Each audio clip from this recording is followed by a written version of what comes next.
Good afternoon, everybody. I'd like to welcome you all to the Mashreq Sustainability Dialogues. We're here today to discuss fostering incentives. How can retail banking encourage sustainable decision-making amongst its clients? And I'm delighted to first introduce our host of the session, Mr. Kartik Taneja, Executive Vice President, Head of Payments at Mashreq. And before I introduce our other guests today, I'm going to go to you, Kartik, and just ask you to sort of open the session for us with your thoughts on this question. Sure. Welcome to the guests, and thank you for introducing me. This is a topic that's on everyone's mind, and it's a lot in the media, and that comes with positive and negative sides. I'd like to focus on the positive. I think retail banks have a big role to play in terms of not just educating consumers, but also providing incentives and methods for consumers to consume sustainably, and also support agencies and individuals that are doing work in this area, right? So if you look at across the world, there are, I would say, probably three or four types of initiatives that retail banks have taken. I think one that is not talked about enough, that I want to start with, is essentially removing paper from all banking processes and communications. I think banks historically, when you thought of a bank, you thought of junk mail, right? So whether it's application forms or statements or questionnaires or things they want to sell, banks were infamous for creating a lot of the landfill that you saw. I think whether you look at it from a cost angle, this is one area where costs and benefiting the environment have sort of come together in terms of the digitization of all the processes that has happened. So just as an example, Mashreq, by digitizing our credit card process, we believe saves about 40 tons of paper in a year, which is, it seems like it's a lot. In the larger scheme of things, you might say it's, it's a drop in the ocean. But the point is, I would rather save that 40 tons than not, right?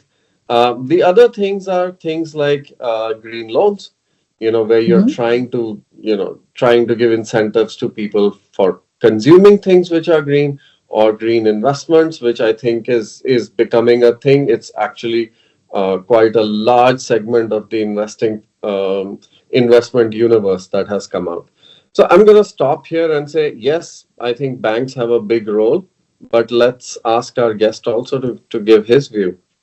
Absolutely. Well, thanks very much, Kartik. That second point about green loans, also obviously can be to small business owners, which we can sort of, I suppose, term as retail clients, but also you've got the whole business side, right? The loans that banks give to industry, and we will not sort of focus on that one too much, and try and focus a bit more on sort of, I suppose, the retail client. You and me, for example, and as you said, removing paper. A huge one. Okay, I'd like to welcome David Lais, who is co-founder and managing director of Ecolytiq, and I hope I pronounced the company name correctly. David, let's just go to you, and I'll also introduce actually Stephen King, Global Sustainability Solutions at Visa, because both your companies actually have partnered to provide one solution at least for Mashreq and perhaps other banks as well, which is this carbon calculator, and I'd like you to kind of enlighten us, David, on the mechanics of that briefly. How does that work specifically with this particular calculator, and what is its sort of raison d'etre, if you like, and then we'll talk about how effective it's been. Yeah, thank you. First of all, thank you for having me, and Steve, pleasure to see you again. I think I see starting to see you more than my wife. Luckily, she's not yet married yet. Back to your question, I think sustainability is something what we see we all start to deeply care about, right? So it doesn't matter where you look in which markets. Consumers are understanding the topic. They're getting increasingly worried about it, and they want to do something. When we talk about doing something, we have this often overlooked, or the famous intention action gap. right? So we want to do something, but what is it, what we can do, what actually has an influence, and how much would that be, right? Is there really something that we as small consumers can do, or is this nothing that, how big are we as an individual to change anything?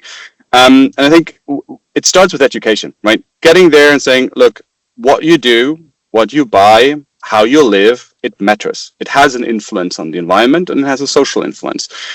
So bringing you the transparency and bringing you also the clarity to understand what is it, and then guiding you to things that you can actually take that matters. And this can be small things, it can be things in our behavior, this can be things in our diet, this can be things how we travel, how we consume and how we buy products. I always like to say, the sustainability is, it's not just a topic, it's not just a trend, it's a transformation of our society. We need to learn to live with the planetary boundaries. We overconsume from a planetary perspective. But the good news is, and it doesn't mean that we will need to change our lives a little bit, but that's not necessarily for the worse, right? We have all the solutions. So if we talk about energy, for example, well, we have renewable energy. Can we just focus on the calculator? I'd like to talk about the carbon calculator solution that you've implemented with Mashreq. Yes. Yes, let's go back to this. So the carbon calculator is basically let's say the commodity that we need in order to understand what is our influence. So what we do, we take every transaction you do as a Mashreq customer and put a CO2 equivalent number next to it. We do this very country specific, very personalized, and in a very open and transparent way. So we can tell you to each transaction, each number that we have, exactly where we got this number from. And it's basically foundation to tell you, okay, this is your footprint. This is how much your lifestyle has an influence on the environment. And then we help you through what we call insights, see it as tips and tricks to understand what are those 36 kilograms that I just caused by going to a restaurant or something, and how can I change this in the future in order to reduce it. Okay. So it's an educational layer. Okay, well, let me go to Stephen, because Visa is part of this initiative, isn't it? You sort of partnered up with Ecolytiq on this, and give us your perspective on what such a calculator, I mean, is measuring these things, getting positive feedback from customers, from Visa customers even, as well. Yeah, absolutely. Visa is quite invested in this area, not only with our partnership with Ecolytiq, but we see the evolution of money movement. As more money moves to more sustainable options into the future, we will be moving closer to net zero and solving the climate crisis.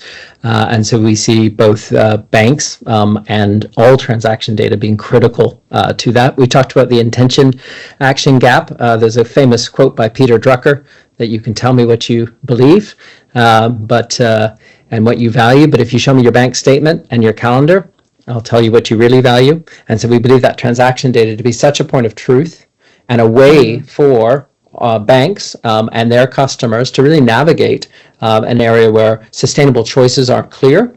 And so it's both understanding where you are, where you might want to get to, and then the bank being beside you really on those choices. I think it's starting, and Mashreq has been bold in launching first in the market. Yeah. Starts with the carbon awareness, but then moves to all the choices around their sustainable lifestyle, which will be about their home and their cars and on everything that surrounds a sustainable lifestyle.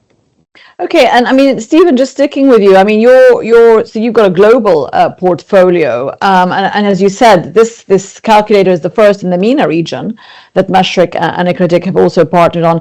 But I mean, where are we globally in terms of the buy-in, let's say, from clients on this? I mean, I get my electricity bill and it tells me exactly what my carbon footprint is of my water and electricity, etc. Do we see, for example, Europe, which is more advanced on the sustainability drive in general, taking up these sort of very specific solutions, or are you seeing buy-in across the board? I think we're seeing examples across the globe, depending on what the country is. I think Kartik was getting started on different ways in which banks are coming and surfacing this opportunity to their clients. Some might offer it as a separate value proposition, a separate product line in order for those sustainability-minded customers. Others, like Mashreq, feel it like their responsibility to offer to all their customers in order to increase engagement, and particularly in the youth segment, which is a hot topic, as always, Gen Z and millennials, where it's pretty ubiquitous, right? That generation absolutely 70-80% wants offerings. But you mentioned that your utility company or your Google search might also be offering information, and I think this is just part of a huge transition we're seeing over the last couple of years, particularly post-COVID, that almost all companies are starting to experiment and put information in front of us. And maybe if we go back, maybe even 50 years ago to when calories started, where that's an industry that's evolved and been regulated and been put into place, and we're only really at the start of the similar journey on our relationship between money, carbon, and climate. Yeah. And of course, I mean, one incentive, David, just back to you again, I don't know if you, and I'd like to get everyone's view on this, but, you're offering, right? Software providers such as yourselves, David, can create and this solution. Stephen, obviously, Visa is a massive global company with millions of customers, and of course, Mashreq, a large regional bank as well. Now, putting Generation Z aside, how do we incentivize other people who perhaps don't have the incentive to do so? I mean, what, from a cost point of view, from the bank point of view even, or Visa, such a company such as Visa, what kind of financial incentives, if needed, would one think of doing to reward, clients and customers just to get that ball rolling? And does it make financial sense from, a company point of view such as Visa or Mashreq? I'll go to you first, Stephen. Yeah, absolutely. I think we do segmentation work to try and answer this question as well, because you got people that are really sustainability minded, then you got people all the way on the other extreme that might not want to hear about this topic because it's not something they want to do. So the messaging has to be different and the incentives. We have seen a number of reward offerings. I think reward offerings, like any loyalty program, work only when you get increased spend and increased stickiness of the customers. But that's definitely in play across the globe in different regions. You can think of particular categories. Maybe it's public transport, maybe it's secondhand clothes, maybe it's EV charging. So all of these elements can be incentivized further. And again, driving more spend, top of wallet behavior, as they say in the banking world, as Kartik knows. And how do you drive that engagement, particularly in our new world of everything being done through the mobile app? And so mobile apps are checked maybe once or twice a month to check to see if your salary has come in. I think what we're seeing with this type of engagement and other personal financial management tools put in the app, you're seeing 5-10 times, because there's usefulness that the bank is providing you about your journey, not only on money now, but also as it relates to sustainability. And so I think incentives don't always have to be cash. I think incentives in this case can be a little bit wider, because you are doing things that benefit you in different ways, whether it's about different places to shop or other information that the bank could be providing. Yeah, I mean, efficiencies, it's giving the customer efficiencies, isn't it? And in so many different ways, saving time, and that is, of course, like saving money. Kartik, just on that point, to go back to you, from, looking at it from a bank's point of view, I mean, you're offering your customers incentives, you're offering them solutions. That's retention, isn't it? That's going to retain your customers. Is there any downside to all of this? Is there return on investment challenges for banks?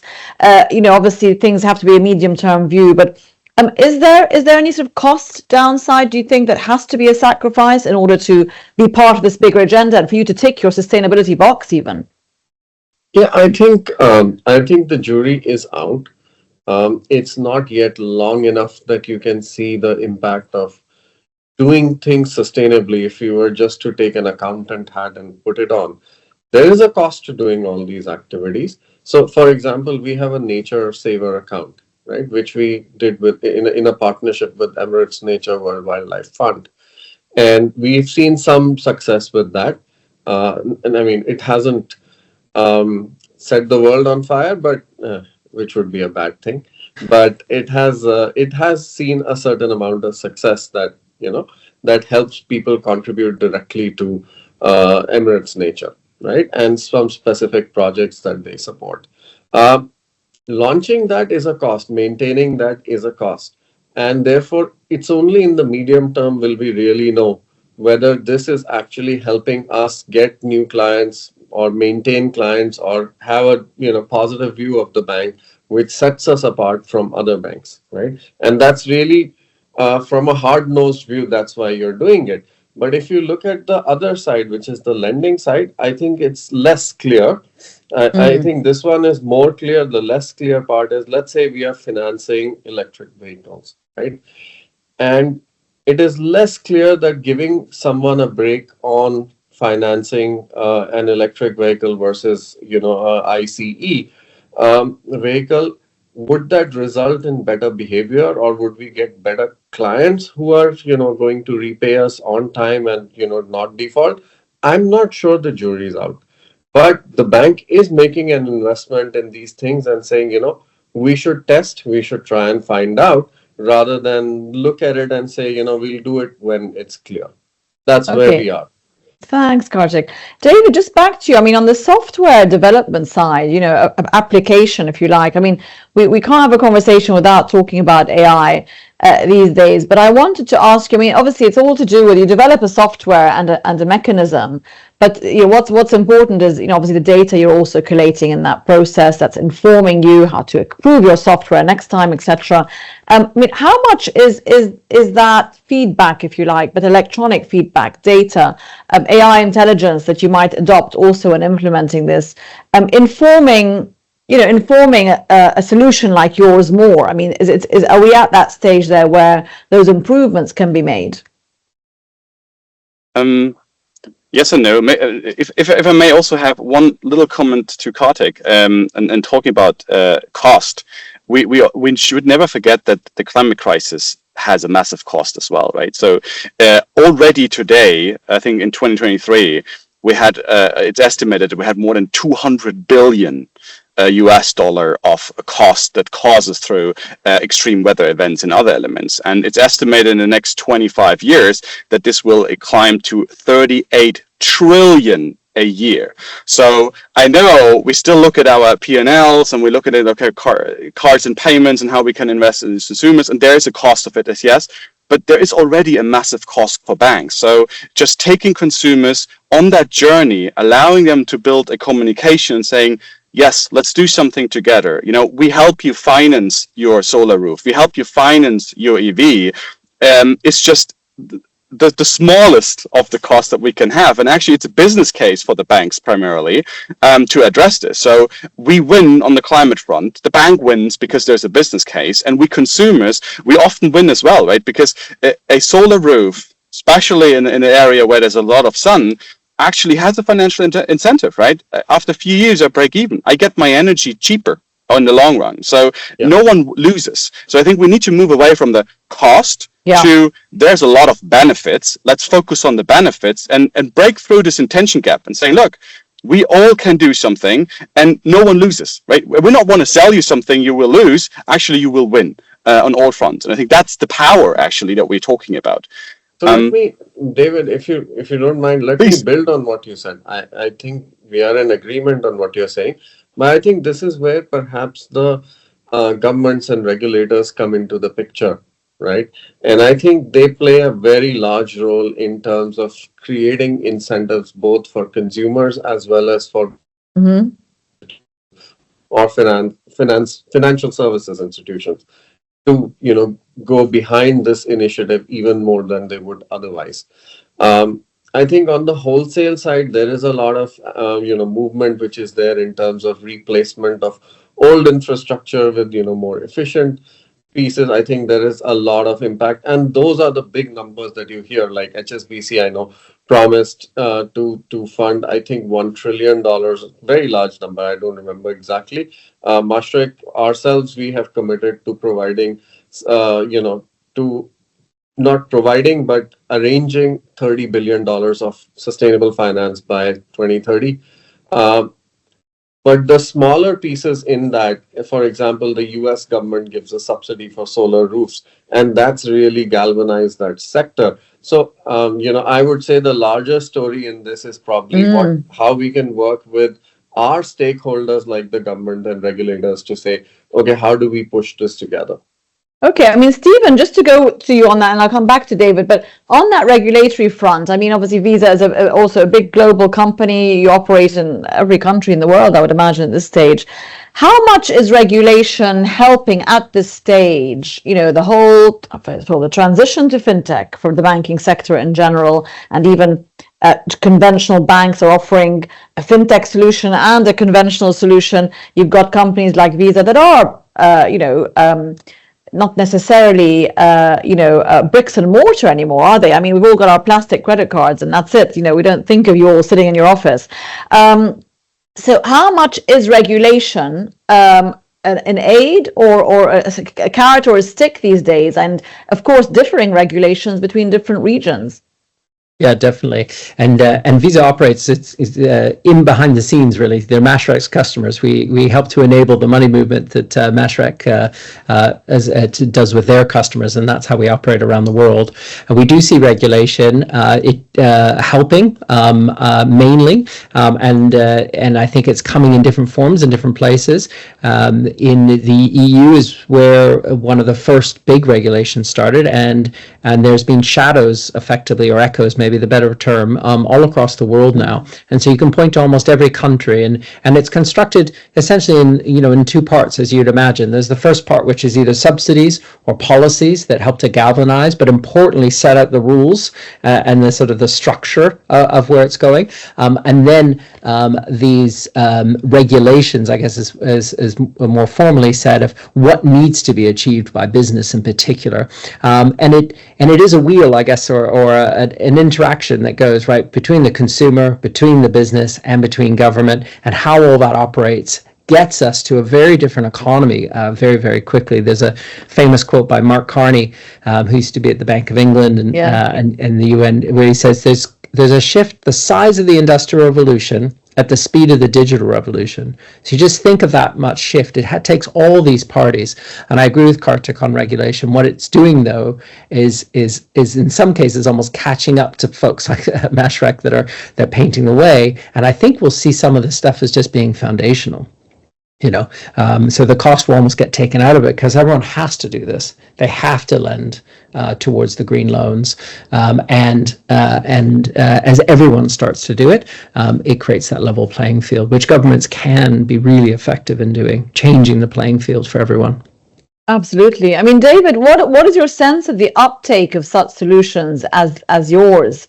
Has that been an increasingly speedy journey, as Stephen was just saying about the pace of change of the digital revolution versus the industrial? Are software companies like yours keeping up? Are there too many solutions? I mean, where are we on this sort of uptake of such solutions?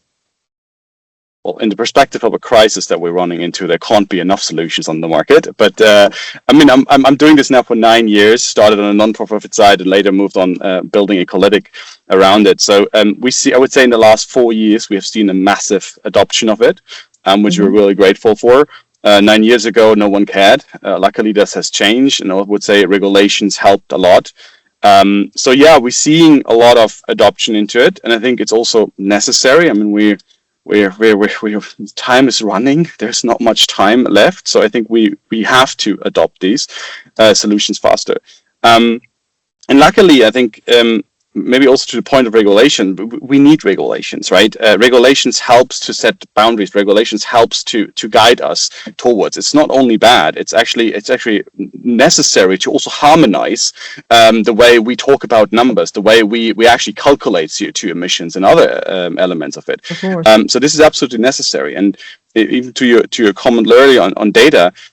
we still see gaps, and this is where companies like ours come in, right? When for example, we ask companies to report their emissions, what regulation hasn't done yet is harmonizing how do we report, right? Yeah. So everyone puts up their own report in a PDF or Word file or whatever on the website, and now suddenly, how do we want to get this into a big database, right? You can use tools like AI to actually read the report for you, extract the most important information, and then put this into a database, so that we all have a more combined view. And so yeah, I do see a lot of increased companies coming to the market and trying to solve these problems that we have, with all kind of new tools. And I'm glad to see this, because it shows how the world is moving. It shows how, everyone in the space, regardless of consumer or company, is moving. And we try to build an effort. But while we do this, we also create new problems, and new problems can be solved with new technology. And that's, I think it's a very vibrant space right now, which is good to see.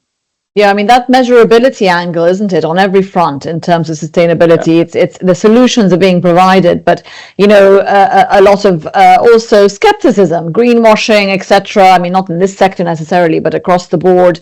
Kartik, what are your views on that in terms of? I mean, not necessarily just for.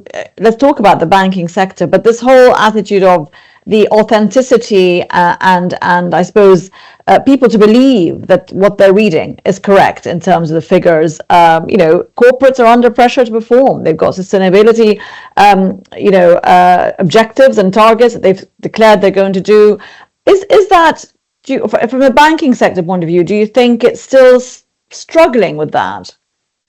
I think that that period of struggle is now over. I think there is, again, thanks to regulators and governments, there is now a clear agenda, and there is a business case for actually supporting, decarbonization and supporting, the replacement of, carbon heavy kind of infrastructure into carbon light infrastructure. And I think banks are getting behind that thanks to that. In other ways, I think you can see that there is perhaps it's uneven in terms of how different banks look at it, and one can only see the extent at which that banks are supporting it over a period of time when they pick it up. It's clear to see some of the global banks are doing this for several years. Some of the regional leaders, like if I can put ourselves in that, we have been doing it now for several years, and I think that shows that the bank is sticking to it, and they're determined to make a difference in that area. And I think one of the smaller proof points, if I can say, is that internally the leadership is really focused. So our group CEO is directly pushing this agenda, where he's saying, I don't want a single piece of paper to be printed inside our organization. So we actually track all the printouts, and I can tell you, we've been tracking it for 2 years, and we are down to 10% of just 2 years ago to now. We've eliminated 90% of paper from the organization. And this is not something we publish, but this is something we track every month. Well, there's cultural adjustment, of everybody adapting. Stephen, just back to that, but not so much of I suppose people adapting in the workplace, but even the talent that you need, skill sets that you need to bring on within a company like Visa to sort of incorporate these new solutions, introduce them to your customers, your partners. We're always addressing this question of digital talent, in any sector. Do you find that now, today in 2024, there's plenty of that around? A few years ago, like David was saying, 9 years ago, nobody was even looking at solutions like this. And now we have the talent in place to inform, to push it forward, to educate others and customers. I think your question probably has a couple parts to it. I think the first part, which is the talent pool, are all expecting your company to operate sustainably. It's just a given now, and it's not even it would be a question on the interview possibly, but the question would come from the interviewee, not the interviewer. They want to understand how they're going to work, and that's part of their future. I think the talent of sustainability is an interesting evolution. It's a new space. People are learning. I mean, it's not just going to be in product. you're going to have folks that really understand this and then be lawyers, really understand this and then become accountants. And so I think that's probably the why we need to get started so early, because we've got so many different areas of our businesses that need this infused in it, so they understand how to solve for people and planet and profit all together, and not just in the maybe not necessarily simpler, but maybe in the more singular area of profit in the past. Okay, and Stephen, just sticking with you on that, in terms of looking a bit more, not just sort of regionally, but taking ourselves a little bit more out in terms of global partnerships. I mean, this is obviously what you're working with Mashreq on this. Obviously, you're processing a lot of their customers' payments through your product offering.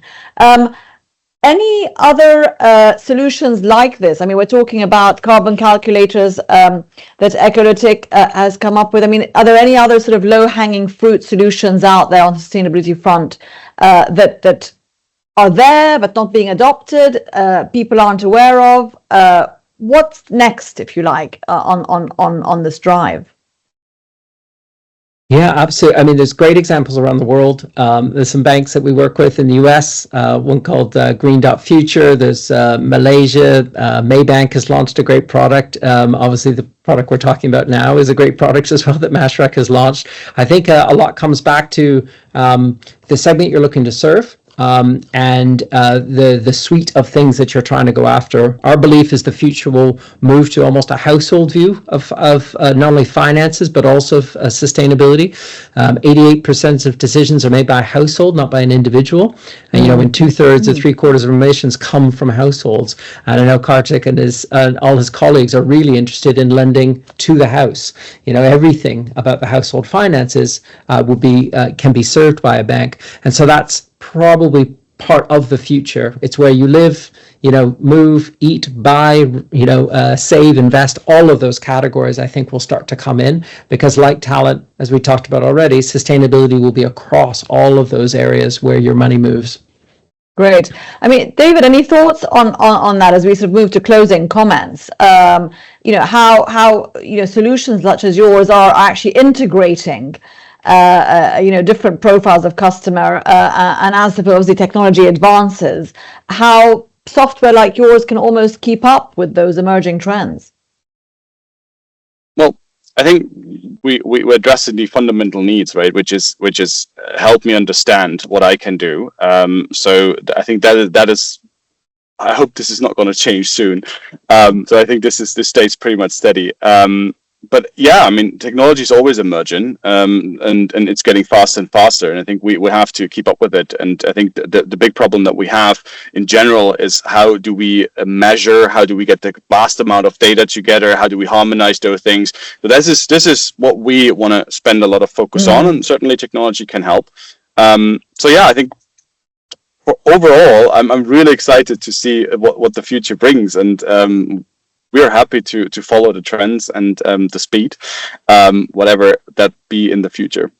Yeah. Yeah, as you said, if I may add to that, I think, David, I don't think Ecolytiq itself is like we're done with it, because when we started, we just had a number, right? We said, okay, this is the CO2 tons equivalent, for the last 3 months, 6 months, and now we've got the average for the country, which wasn't there, right? So at least whether you're doing better or worse than everyone else.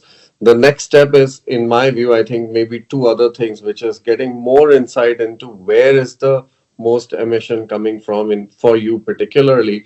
And lastly, the ability to offset. I was also quickly checking with my team, what is the click-through rate that we are getting.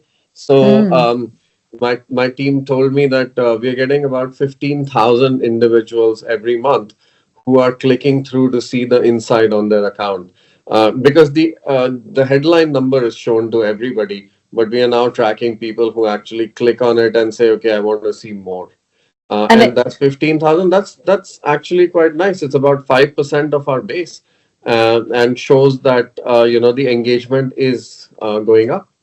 And I mean, Kartik, out of interest, just roughly, obviously, without giving us specifics, but of those 15,000, let's say a month, what's the balance there of your household person versus company, versus corporates? I mean, what's the uptake in terms of profile of customer?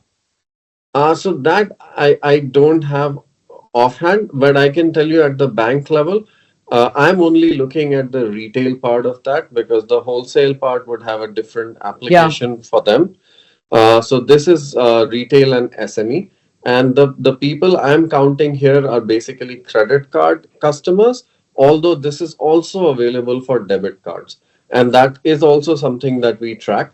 The number that I gave you was for credit cards alone. very good, very interesting.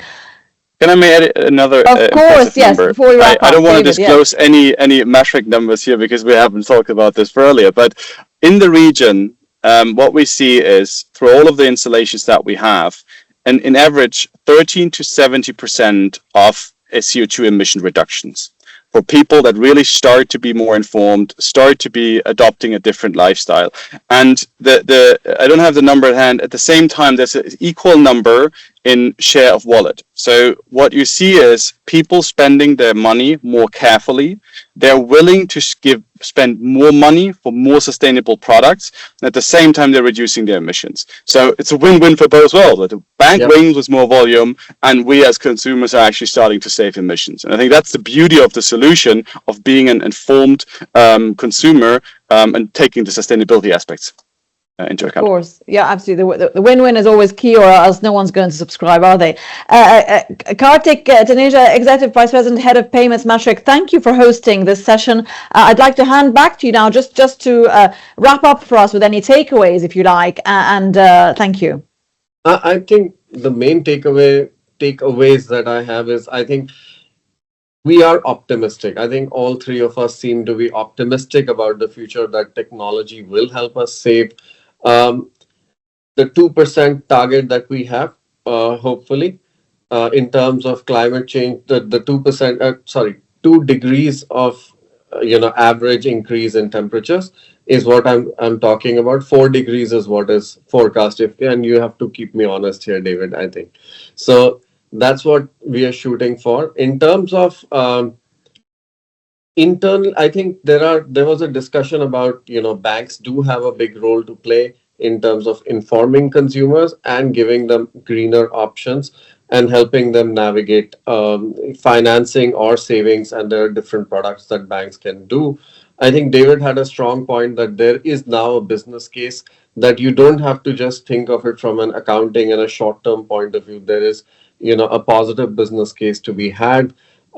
Stephen also spoke about how many different banks and companies are doing very interesting things across the world, and working not just with banks but also stakeholders like regulators and government creates that incentive towards getting there. And we kind of ended up saying that the calculator is not yet done. It's not perhaps the only thing. There are many other tools there, but we can obviously enhance the insights that we give to clients to help them change their spending, change their consumption behavior, and get to a place where it's both profitable but also better for the environment. I hope this is a decent summary. Thank you so much, Kartik, and thank you again to Stephen and David for joining us on the podcast today, and look forward to seeing you all at the next Mashreq Sustainability Dialogues. Thank you so much for joining us, everyone.